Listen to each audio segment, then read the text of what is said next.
face à la Bible. Donc, Bolandango, na Congo State. Face à la Bible et Congo State, tous en a eu besoin. Suivez cette émission Face à la Bible. Je tiendrai à tout le monde de suivre cette émission Face à la Bible. L'émission Face à la Bible, c'est une émission moko bien. Pote et comment mettre mon toit kobiko bena kwangate, mais na malobagno c'est madame nokonanzam. Aimez donc la parole de Dieu, aimez à lire la Bible et aimez aussi de suivre cette émission Face à la Bible. Je viens en tant qu'un homme de Dieu encourager tous les membres du corps de Christ à suivre notre émission Face à la Bible. Je voulais juste vous inviter à bien aimer cette émission, émission Face à la Bible de 3W Congo State.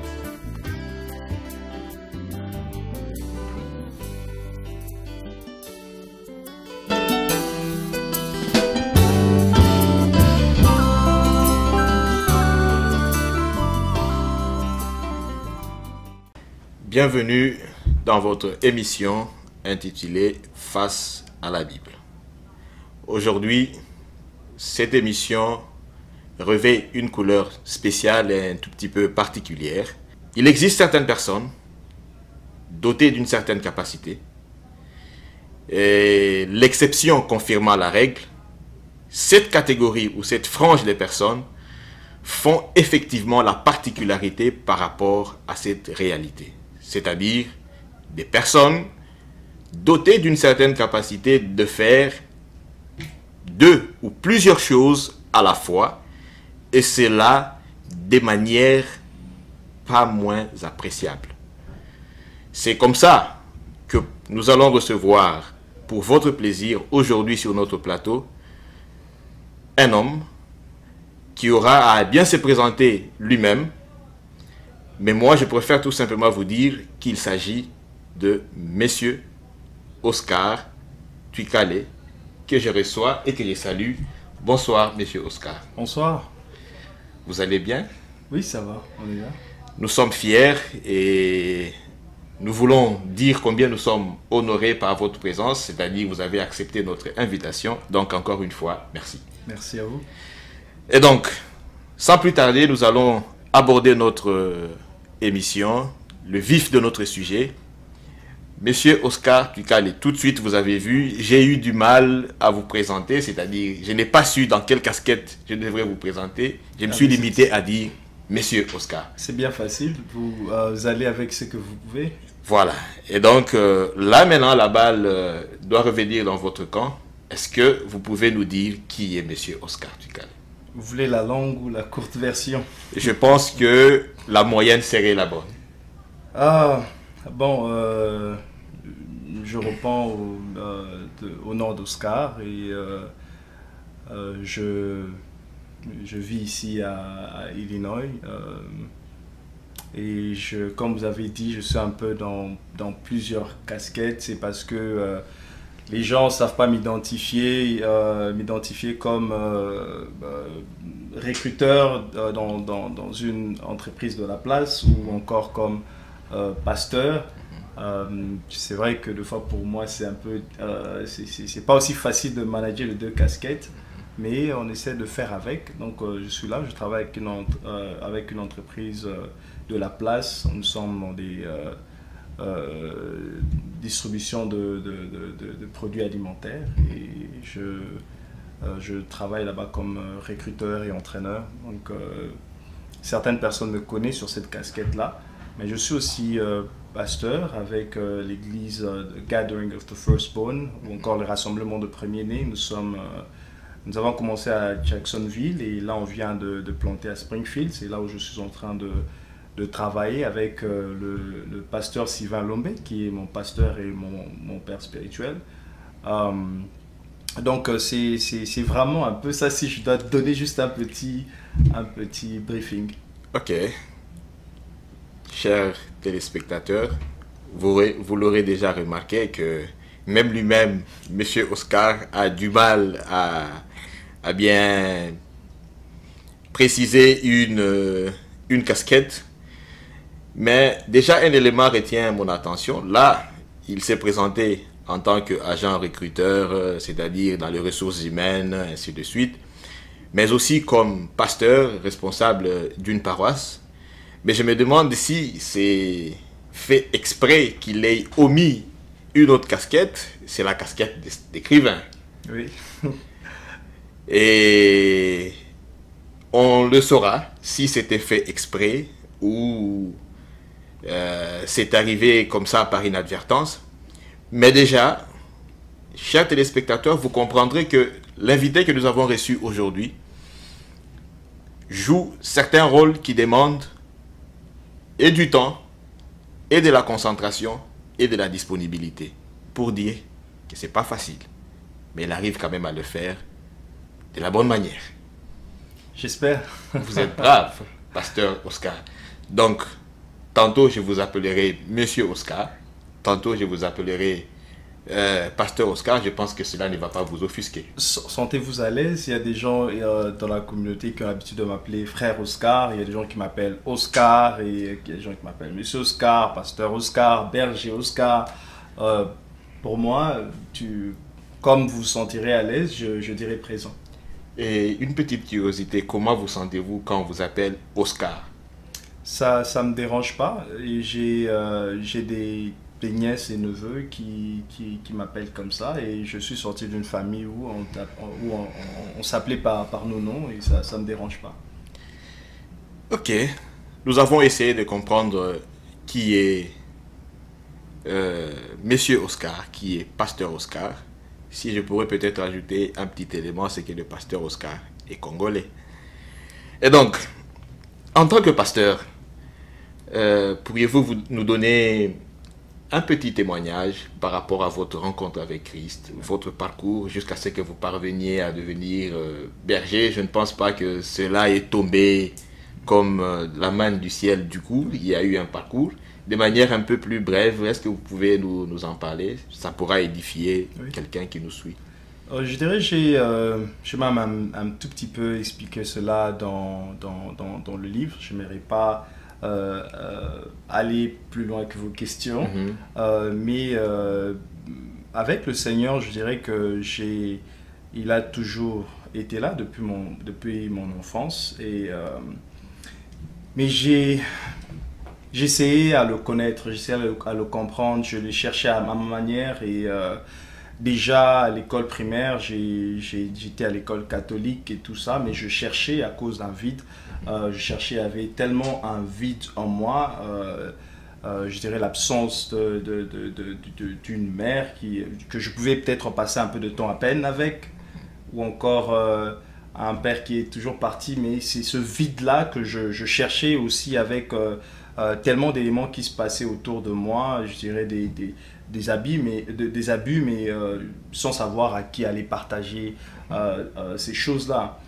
Allez, alors c'est dans ce vide-là que j'étais en train de chercher. À l'école catholique, déjà, j'étais exposé au catholicisme et tout ça, et j'ai un peu expliqué cela dans le livre. J'ai essayé, mais c'était pas ça, et j'ai encore essayé dans le mormonisme, et là, déjà, je suis en train de grandir dans l'adolescence, mais aussi un peu exposé à l'église de réveil, dont ma mère fréquentait. Et donc, il y avait un peu toutes ces choses-là. Donc, j'étais déjà dans cet environnement-là de prière où je pouvais peut-être croire encore que j'étais chrétien. Mais c'était pas ça, c'était pas une relation personnelle avec le Seigneur. Si je dois vraiment dire ça d'une manière brève, c'est... je l'ai rencontré lorsque j'étais en train de... Bon, je dirais que la relation a shifté un tout petit peu. Lorsque j'étais en train de travailler au niveau de Bandundu, j'ai été exposé vraiment à des problèmes. J'ai été exposé vraiment à des situations assez compliquées d'une manière spirituelle. J'ai été exposé à vraiment beaucoup de choses. Alors c'est dans ce chaos-là que... Vraiment, le Seigneur est venu et s'est imposé, et nous avons commencé une nouvelle marche avec lui. Donc, pour vous épargner de certains détails. Comme le dirait la Bible, au moment de leur détresse, il leur envoya sa parole, et sa parole les guérit. Pasteur Oscar, traversant les tracas de la vie, c'est à ce moment-là que Dieu s'est manifesté et a exprimé la puissance de sa main, l'a relevé de ses tracas et désormais, Pasteur Oscar l'a connu des plus belles et c'est une nouvelle vie qui a commencé. Ouais. Une belle expérience. Je pense que nos téléspectateurs s'en serviront et que ça pourra consolider la foi de quelqu'un qui peut-être pensait qu'il était le seul à traverser certaines réalités difficiles. Voilà encore un serviteur de Dieu par surcroît qui a connu ce genre de réalités. Soyez donc réconfortés. Mais revenons un peu à l'actualité. Quand on parle aujourd'hui de Pasteur Oscar, quand on parle aujourd'hui de Monsieur Oscar, on voit aussi l'œuvre de Pasteur Oscar. Et je disais ici que vous aviez omis peut-être expressement de le dire, mais vous êtes écrivain, nous le reconnaissons. Vous venez de sortir un beau et bon livre en anglais, intitulé Finding Your Identity, qui est là. Et d'ailleurs, nous demandons aux téléspectateurs qui sont en train de nous suivre, à la fin de l'émission, nous allons vous passer les coordonnées pour arriver à vous en procurer. Ça sera une très bonne chose parce que ça va vous édifier davantage. Essayons un peu de parler de cette œuvre. Pasteur Oscar, c'était quoi votre motivation pour vous lancer, permettez-moi les termes, dans cette aventure? Allez, quelle était la motivation? Je ne sais pas dire s'il y avait une motivation, à part, allez, pour moi, c'était, je cherchais sûrement à m'exprimer, je ne savais même pas que j'allais écrire un livre dans ma vie, alors c'est les expériences que j'avais avec le Seigneur, les mettais sur, je faisais des poèmes, j'écrivais des poèmes, et c'est une fois que je laisse quelqu'un lire, l'un de mes poèmes, et alors la personne me regarde en face et me dit « Allez, tu dois écrire un livre ». Mais bizarrement, j'ai vraiment entendu la voix de Dieu à travers cette personne-là. Moi, tout ce que je faisais, c'était écrire les poèmes, et c'était facile pour moi parce que c'était de l'expérience, c'était quelque chose que j'étais en train de vivre. Alors le mettre sur papier, c'était aussi facile que ça. Mais bizarrement, quand les gens étaient en train de lire ces poèmes-là, ils étaient édifiés. J'ai dit « Mais… j'ai juste écrit ». Et alors c'est quand l'une de mes collègues qui me dira « Écoute, tu dois écrire un livre », mais j'ai vraiment entendu la voix de Dieu. Ok. Vraiment. Et si je peux pousser ma question un peu plus loin, vous attribuez cela à votre formation à l'école ou bien c'est déjà un talent inné?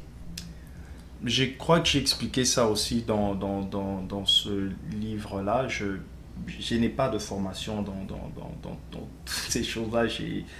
Je ne savais même pas que j'allais écrire. En fait, quand on dit bonne formation, c'est-à-dire vous êtes passé par des bonnes écoles et cela vous a donné cette capacité rédactionnelle, par exemple. Ça peut jouer là-dedans, mais je pense que je remets tout ça au Seigneur. Je crois et je suis convaincu que l'écriture c'est fait par lui-même. Dieu, je n'ai été que l'instrument. Okay. Donc je ne vais pas remettre ça à une formation quelconque. Non, je pense que c'est le Seigneur. Fidèles téléspectateurs, Dieu a écrit, Dieu vous a seul écrit ce message à travers son serviteur, le pasteur Oscar. Et donc, comprenez que c'est pratiquement un devoir de trouver ces livres et de les lire pour retrouver le message que Dieu veut vous adresser. Mais pasteur Oscar, il y a un élément qui me semble un peu curieux autour du livre. Je pense qu'en disant déjà un élément, peut-être vous vous rendez compte de quoi je veux parler. Allez-y. Et pourquoi avoir fait le choix de l'anglais comme langue? C'est pas la première fois que j'ai cette question, donc ça sera facile à répondre. Effectivement, c'est une question qui nous est arrivée aussi. Beaucoup de gens se sont posés cette question, beaucoup de gens nous ont posé la question. Pourquoi le pasteur a choisi d'écrire son livre en anglais, alors qu'il y a une communauté importante francophone, et même l'Église que vous êtes en train de conduire, ou la paroisse que vous êtes en train de conduire, c'est beaucoup plus des francophones. Oui. Et comment avez-vous d'un coup comme ça choisi l'anglais comme... Et d'ailleurs, je peux ajouter à cette question, en écrivant en anglais, c'est quoi votre cible? Quelle est votre cible? Allez, que je commence par la première, Vous avez le choix. Et vous avez je le choix. vais finir. C'est pas fait exprès, ce choix-là en anglais. La pensée en soi, la pensée, bizarrement, elle venait en anglais parce que ça serait facile pour moi d'écrire en français qu'en anglais, mais la pensée, elle venait, elle coulait en anglais, et voilà, je ne pouvais pas me pu vous retenir. Voilà, c'était déjà parti, et je ne sais pas, est-ce parce que le Seigneur savait que les gens avec qui j'allais travailler autour de ce projet allaient être eux-mêmes anglophones, je ne sais pas. Alors j'étais en train de... moi, tout ce que je faisais, c'est prendre juste la pensée, et je l'ai écrite, et je sais qu'il y a vraiment un grand public francophone qui veut ce message, et j'ai même eu un pasteur qui m'a écrit sur Facebook à partir de Kinshasa, et ce que je peux déjà dire à tout le monde est que nous sommes en train de travailler déjà là-dessus. Une version française. Une version française, et je pense dans le 2-3 mois, plaise à Dieu, même dans un mois, ça dépend de la vitesse à laquelle nous allons travailler, mais comme vous le savez, le temps nous fait défaut. Mais on est vraiment en train de se battre pour... donc le travail est déjà en cours pour une version française. On est déjà en train de travailler sur cette version-là. Donc là, vous avez anticipativement répondu à une de mes questions, si la version française pourrait aussi arriver. Et donc, francophones, ne soyez pas désespérés, la version française arrive bientôt. Depuis que vous l'avez lancé sur le marché, une pensée dit, les Africains en général, et le Congolais en particulier, ne sont pas lecteurs. Certains même disent, si vous voulez cacher à un Africain ou à un Congolais quelque chose, mettez-le seulement dans les livres, parce qu'il ne l'ouvrira jamais. Depuis que vous avez lancé votre œuvre, êtes-vous satisfait de sa consommation? Ou bien quelle est la lecture que vous faites par rapport à ça? Oui, je dirais que je suis moi-même surpris de voir comment le livre est en train de se couler, surtout avec pas seulement les anglophones, mais les francophones aussi bilingues, ceux qui parlent anglais, sont en train de consommer. Déjà le premier mois, c'était déjà, voilà, je n'arrivais pas à maîtriser, ça avançait, et ça avance. Au fait, le livre se vend par témoignage. Donc, quelqu'un qui aurait lu les livres, et puis... il raconte à une autre personne, et donc c'est une transmission en chaîne. Voilà, c'est comme ça que je dirais que le livre est en train de... Pour répondre à la question, oui, quand même, le livre est en train de bien se consommer, et on est en train de se battre, plaise à Dieu, pour laisser aussi les francophones consommer le livre. Et si je peux faire marche arrière, en écrivant les livres, vous vous adressez principalement à qui? Je suis en train de m'adresser à plusieurs personnes. Et lorsque les auteurs chrétiens écrivent un livre, ils s'adressent plus à l'Église. C'est vrai que l'Église a besoin d'un message, peut-être juste pour être affermi, pour devenir encore fort, pour être élevé dans leur foi, mais il y a aussi ceux qui sont en dehors qui ont besoin de ce message. La plupart du temps, lorsque nous, auteurs, je m'appelle déjà auteur, je bien sûr, déjà vous dans l'êtes. cette peau-là. Alors nous, auteurs chrétiens, nous ne sommes pas inclusifs. Alors, je parle à plusieurs personnes, je suis en train de parler surtout aux gens qui ont connu des abus, des gens qui ont été, les personnes qui ont été violées, les personnes qui connaissent des injustices, les personnes qui ont été, qui ont connu une mauvaise expérience avec la religion. ils voulaient une relation avec Dieu, mais la religion les empêche d'avoir cet accès-là. Je parle aussi aux politiciens, j'ai essayé de parler un peu à tout le monde.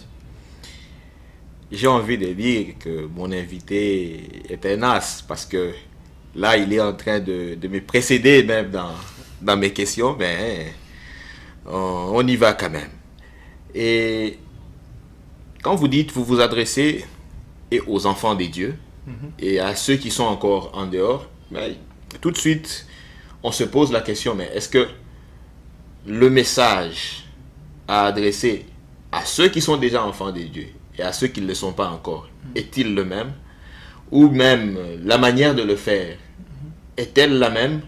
Et comment vous arrivez, ou comment êtes-vous parvenu à départager ça, si le livre en soi, il s'adresse aux deux catégories de personnes? C'est comme je suis en train de dire, la manière dont c'est allé, pour moi, aller à la fin du livre, je dis, mais qu'est-ce qui s'est passé ici? Qu'est-ce qui s'est passé? Moi-même, je n'arrive même pas à maîtriser l'écriture. Donc, mais c'est assez bizarre même pour moi-même qu'à chaque fois, une personne lit le livre, dit que je me retrouve dans le livre. C'est mon histoire, ça me parle particulièrement, mais c'est des personnes avec des cas assez différents. Et la manière dont les chapitres sont alignés, il y a d'autres personnes, ils ont un problème, peut-être juste...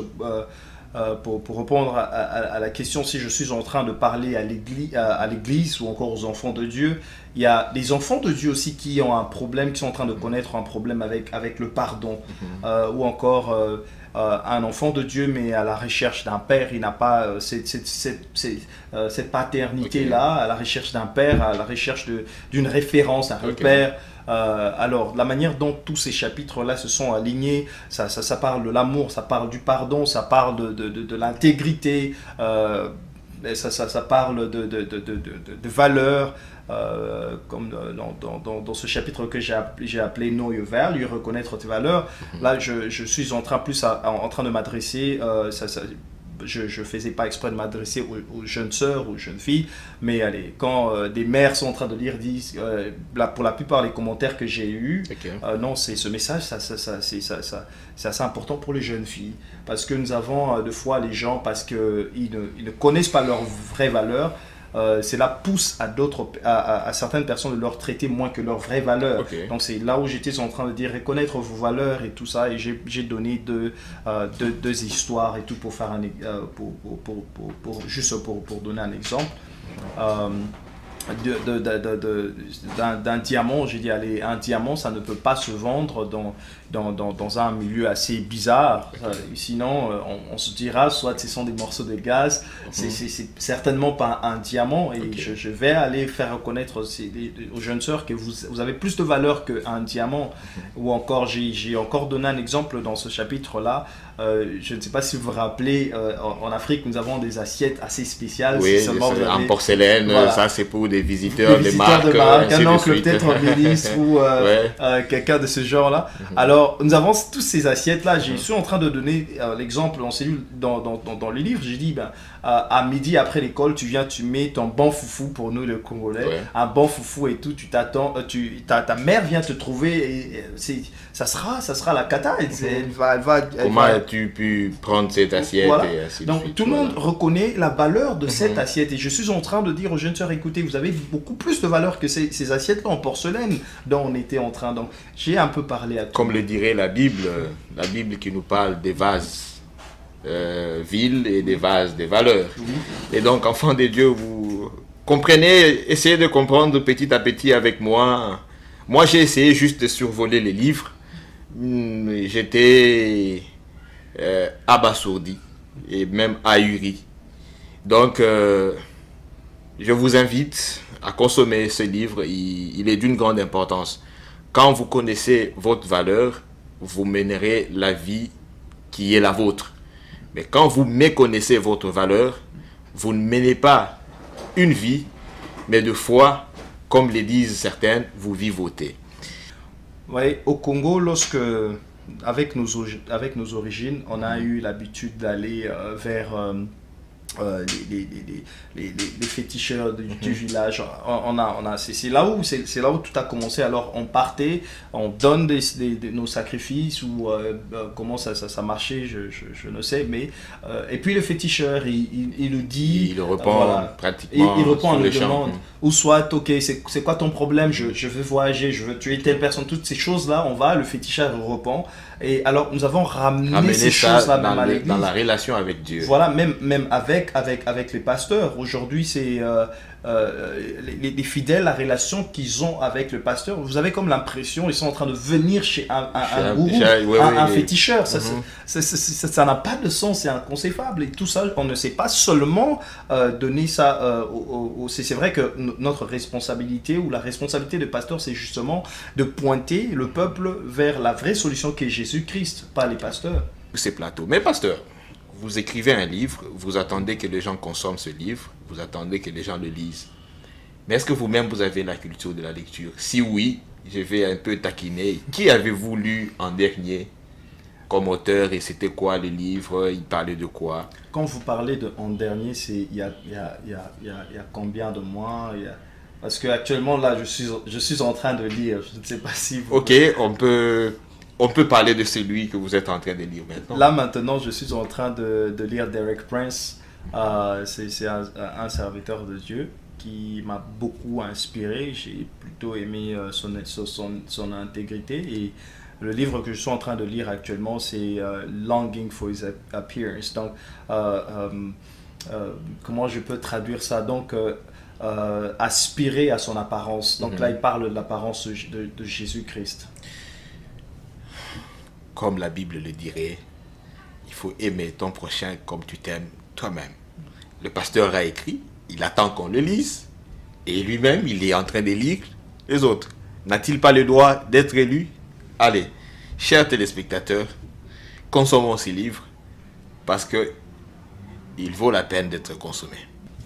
Pour quelqu'un qui n'a pas eu la chance, qui n'a pas encore eu la chance, je préfère le dire ainsi, qui n'a pas encore eu la chance, parce que même vous qui pensiez que le livre est en anglais, donc il ne me concerne pas, la version française est en train d'arriver. Mais pour celui qui n'a pas encore eu la chance de le lire, qui voudrait bien sûr attraper le livre, que pourrez-vous lui dire pour lui donner le goût, pour renforcer le goût, le besoin de consommer ce livre de manière synthétique? Oui. Qu'est-ce que vous dites dans Finding Your Identity? Sans être trop long, mais sans être non plus trop bref, qu'est-ce que vous pouvez dire de manière synthétique au sujet du livre, à celui qui ne l'a pas encore lu? Pour les personnes qui n'ont pas encore lu, je ne crois pas que il y a des personnes qui sont nées tueurs, violeurs. Je ne pense pas que quelqu'un est né criminel ou encore c'est quelque chose qui s'est passé, c'est suite à un événement de la vie que les gens se comportent d'une certaine manière. Comme certains le diraient, un innocent torturé est un bandit conforme. Je peux aller peut-être avec cette théorie-là. Donc c'est vraiment un peu ce que je suis en train de dire dans le livre, et je commence dans le premier chapitre où j'ai appelé ça The Beginning, le commencement, là où toute chose commence, comment la personne arrive à perdre son identité. Et j'ai essayé d'expliquer avec l'histoire qui s'est passée dans le jardin. J'ai dit parce que Adam et Ève ne savaient pas ce qu'ils étaient, ne connaissaient pas leur vraie valeur, alors ils ont vendu leur identité. Et j'ai dit que c'est la réalité pour plusieurs aujourd'hui, tellement que ce que le diable a fait, il les a justement fait croire qu'ils avaient besoin de plus. Mais Adam et Ève, c'était les hommes les plus bénis au monde, et ils avaient tout ce qu'un homme peut espérer. Lorsque je suis en train de parler de tout, je ne parle pas des richesses que vous pouvez trouver dans Éden, je ne parle pas de... Je parle justement plus de que Dieu. ça. Et Dieu était là, Dieu vivait avec eux, il vivait dans la présence de Dieu, mais le diable vient leur dire que vous avez besoin de plus. Et c'est la raison que nous entretuons, c'est la raison que le Congo est divisé, parce que nous pensons que nous avons besoin de plus. C'est la raison que vous allez voir un frère en train de faire du mal à un autre, tricher, et vous pouvez faire une liste selon comme vous le voulez. Alors c'est justement la raison qui me divise, parce que nous pensons que nous avons besoin de plus. Et je suis allé au deuxième chapitre, j'ai un tout petit peu parlé de moi-même, tout ce que j'ai connu dans mon enfance comme des abus, mais je ne pouvais pas partager cela. Si j'aurais dit cela à mon père, et ça allait créer des conflits avec ma belle-mère, et si je dis ça avec ma mère aussi, c'est cette atmosphère-là, alors je me renferme, et cela a ramené une dépression. C'est comme ça qu'au début j'étais en train de dire ce qui était vraiment une longue marche, et là j'étais dans le livre, j'explique dans le chapitre j'ai appelé My Crisis, en train de prier Marie, parce que c'était la seule chose que je pouvais connecter avec. On m'a dit ça, on m'a enseigné par des prêtres et tout ça. Alors vu que ma mère n'était pas là, on m'a dit il y a une autre mère dans le ciel. J'ai dit que c'est extraordinaire, j'ai essayé de connecter, mais ce n'était pas ça. Alors j'ai essayé d'expliquer un peu mon parcours religieux là-dedans, et j'ai parlé du pardon. Et le pardon, même nous trouvons au milieu des enfants de Dieu, nous avons du mal à pardonner, mais nous savons que c'est une condition. Dieu dit, si tu ne pardonnes pas, ton Père ne te pardonnera pas non plus. Mais je sais que des fois il y a des conditions assez difficiles, ça fait mal et tout ça, tu ne sais pas pardonner, et j'ai expressement mis des histoires là-bas. J'ai mis mon histoire, j'ai mis l'histoire d'un ami, pasteur Kendall, j'ai mis l'histoire d'une dame que j'ai interviewée, que je travaille avec, j'ai mis ça là-dedans. Alors juste pour encourager certaines personnes à comprendre que elles ne sont pas les seules personnes dans ces chaussures-là. Nous expérimentons des temps difficiles, mais il est important que nous puissions pardonner. Lorsque tu ne pardonnes pas quelqu'un, c'est comme si tu es en train de... Déjà, le pardon, soit c'est la prison, mais dans la prison, il y a des cellules. Les cellules là où on va t'isoler loin de tout le monde. Et lorsque tu ne pardonnes pas, tu es isolé dans cette cellule-là. Tu t'isoles davantage. Voilà, et tu ne sais pas avancer. Et donc, j'essaie de... On sent que... Comprenez que c'est d'ailleurs le goût pour arriver à prendre ces livres. Donc, pour arriver à bien comprendre la pensée, moi, je vous conseillerais de vous procurer ce livre et de le consommer.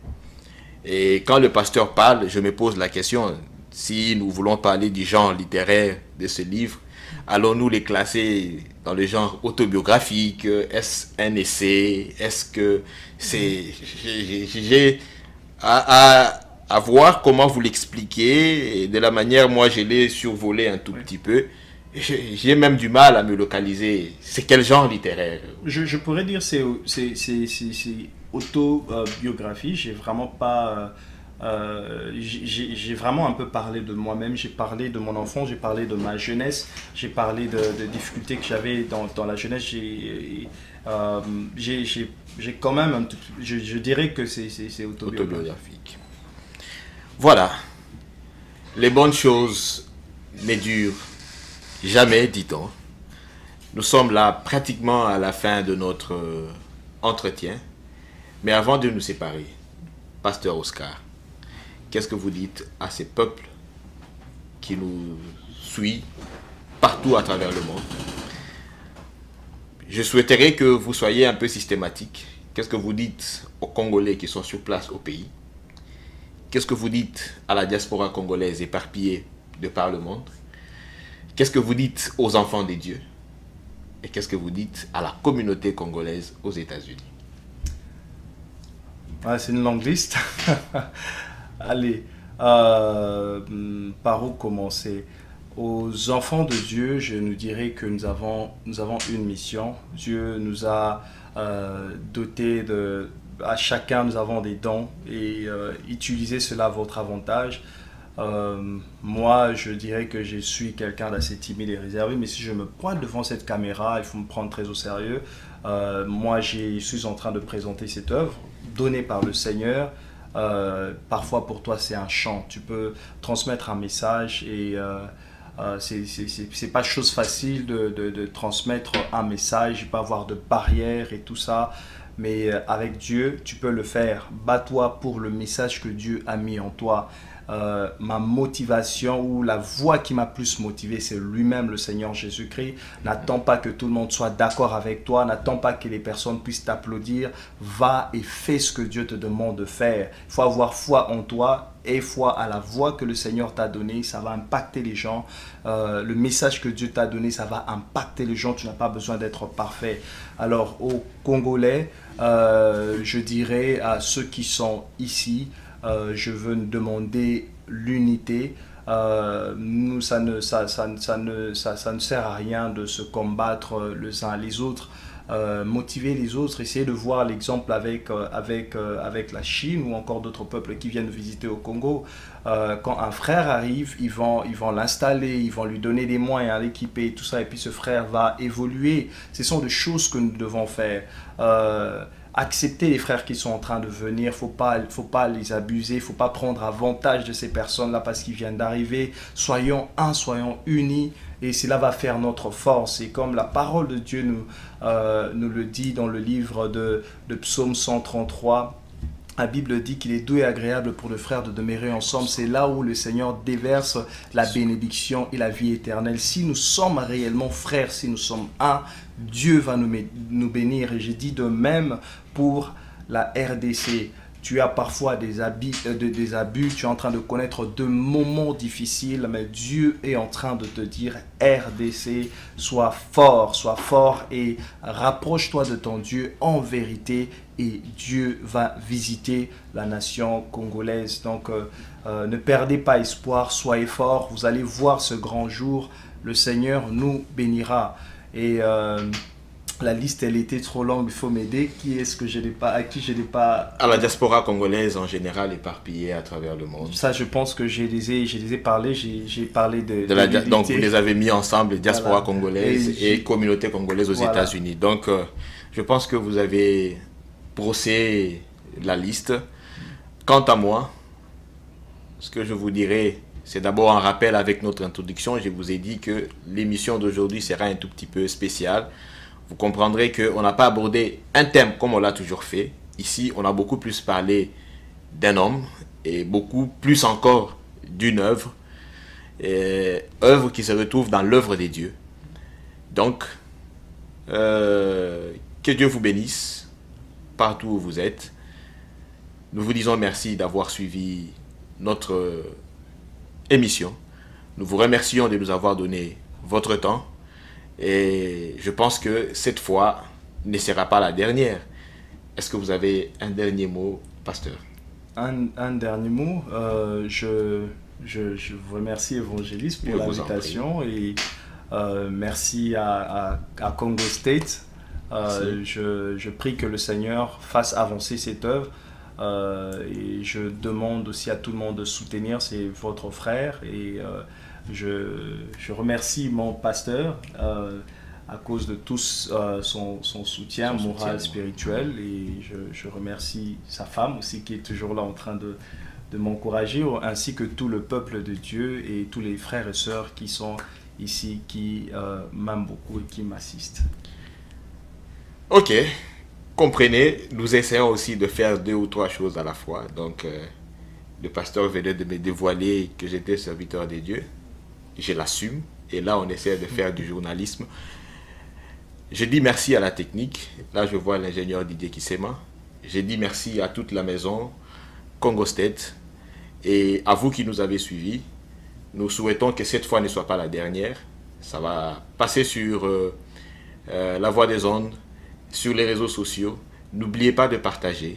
N'oubliez pas d'inviter d'autres personnes à suivre cette émission qui a revêtu une particularité, c'est-à-dire au-delà d'une interview, c'est pratiquement un message de Dieu à son peuple.